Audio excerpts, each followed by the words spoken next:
I'm Jake, and this is Money Mondays.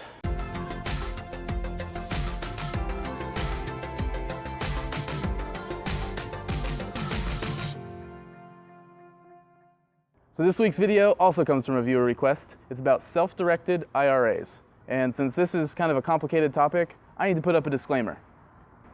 So here it is. Pause the video and read it if you need to, and let's get into it. So what is a self-directed IRA? It's actually not any different than a regular IRA account. It's just that the custodian for your account might restrict you from what you can and can't buy. Some custodians might only let you buy stocks or mutual funds, while other custodians might only let you buy gold and silver, and then some other ones might let you do anything you want. So a self-directed IRA is just a marketing term to convince you that you have all the power in your account. So an IRA is just a kind of retirement account. And there's two different kinds of IRAs. There's a traditional IRA and there's a Roth IRA. In a traditional IRA, you have taxes taken out of the money that you take out of the account, but not taxes on the money that you put in. In a Roth IRA, it's the reverse. You have taxes taken out of the money that you put in, but not on the money that you take out. And then a self-directed IRA can be either a traditional or a Roth IRA. It just depends on what you're doing in the account. So what kind of investments can you make in a self-directed IRA? Well, in a normal IRA with a traditional stockbroker, you'd usually be limited to stocks and bonds, maybe some mutual funds or some options contracts. But in a self-directed IRA, you have the opportunity to invest in all kinds of different things.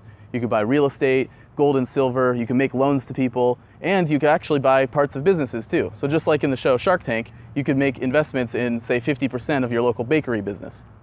So what can't you invest in with your self-directed IRA? Well, it's all the same stuff that you can't invest in with a regular IRA. So you can't have life insurance contracts, and you can't have any collectibles, so no Pokemon cards or Beanie Babies.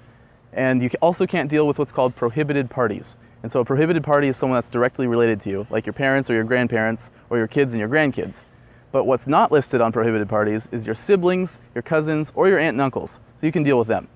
So in order to open a self-directed IRA, you're going to need to work with a custodian. And a custodian might charge a few $100s a year, or they might charge what's called an AUM fee, and that stands for Assets Under Management. And that's where they take a percentage of the amount of money that's in the account. We'll put a link in the description below to a list of custodians that work with self-directed IRAs. It's important to note that we haven't vetted them to see if they're reputable at all, and so you're going to want to do your own research to make sure that's a company that you want to work with. So a cool variation on a self-directed IRA is called a Checkbook IRA. And that's where you create an LLC and you have your IRA buy the LLC. Then when you want to make transactions, you just have the LLC buy and sell on behalf of the IRA. Now it's important that you work with an attorney to set up that LLC because you could accidentally disqualify yourself if you set it up the wrong way. Something as simple as creating that LLC with outside personal funds could disqualify you because you can't use your own money to benefit your IRA. So you need to work with an attorney to make sure you set it up right. Something to look out for with your self-directed IRA is that you can't work directly for your retirement account. And so if you owned a rental house, you couldn't go mow the lawn or do any maintenance on the house. You'd have to hire someone to do that for you. And speaking of real estate, you don't want to be seen as running a business out of your retirement account either. So flipping houses can be seen as running a business. And if you're flipping more than, say, 3 a year, the IRS could look at that as if you're running a company through your IRA.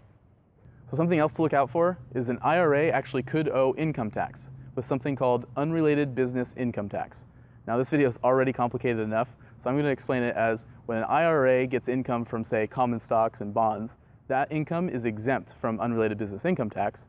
However, if you were to, say, own 50% of your local bakery, the income that's generated by the bakery that's paid to the IRA could be subject to unrelated business income tax. So you're going to want to talk to a CPA or tax professional before you create your IRA.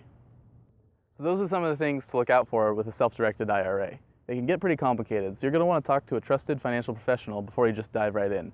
One of the most common problems that we see is that people get really excited to be able to invest in all these new things, and they mess up the startup process. They accidentally disqualify themselves. So make sure you talk to a trusted professional. If you want to know more about this topic or any other financial topics, check out our blog at arbogastadvisers.com, or you can check out more of our YouTube videos at youtube.com/Arbogast Advisers. And if you want to see a video about a particular finance topic, comment below with what money topic you want to know more about, and we'll start working on a video for you too. Thanks for watching.